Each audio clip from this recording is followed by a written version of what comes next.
Well, a busy start to the new year at the Birthplace of Country Music Museum in downtown Bristol. Several events coming up yet this month. Here to give us a rundown of a few of those is Museum Director Dr. Rene Rodgers. It's great to have you on the show. Happy New Year. Yes, you too. Thank you. 'Tis the season, right? Yes. Yes. Well, you've got your speaker series, which was so popular in 2025, continuing into 2026, coming up in just a week. Yes, so that is on Tuesday, January 20th at 7 p.m. at the museum.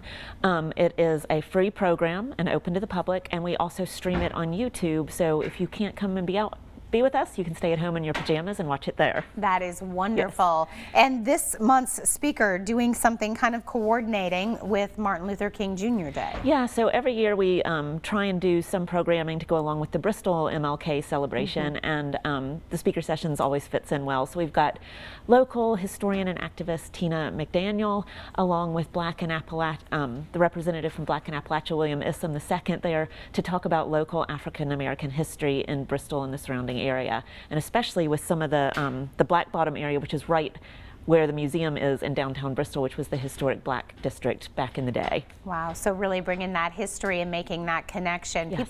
People have learned so many things through this speaker series. It's been so interesting. Yeah, and it's always great when we have someone local who can tell people about some history that they might not know about, and they always get to learn something new about where they live and appreciate it even better. And right in their hometown. Yes. Happened right here so Yes. many years ago.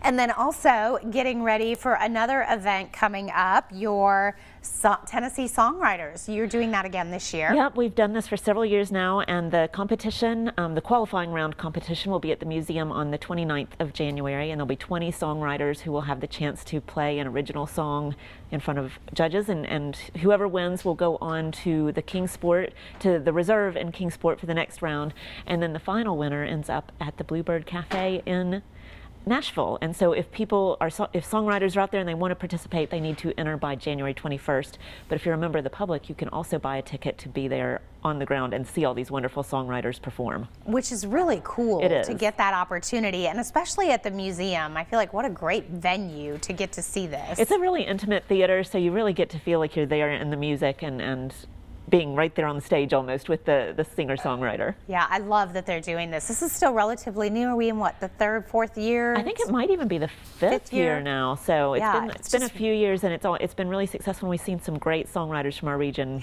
go forward. It is so cool. Yeah. I love watching it. All right, and then you've also got Bristol Radio's Farm and Fun Time. Yes, Thursday, January 15th, we have our first Farm and Fun Time of the year. We've got Holy Roller and Dylan Earl performing, and of course Chris Trulson and Country Casserole, our house band. It's always a great night, a farm report. It's such a good show, and aired live, and then also it'll end up on PBS later down the line. So it's definitely worth getting a ticket if you can. Yeah, and that popularity, I was going to say if you can, because tickets always go quickly that is. Yeah, and I think we're very near sold out. So if you're interested, get your ticket now. Now's the time to check out the website. All right. Well, great to have you on the show. Thank you so much for joining us. Certainly covered a lot of information. There are those dates for each one that we talked about. That speaker series coming up next Tuesday, and then their Tennessee Songwriters Week, their big qualifying event coming up January 29th, and Farm and Fun Time January 15th. Check for tickets right away. You can go to the Birthplace of Country Music Museum website for more information and tickets.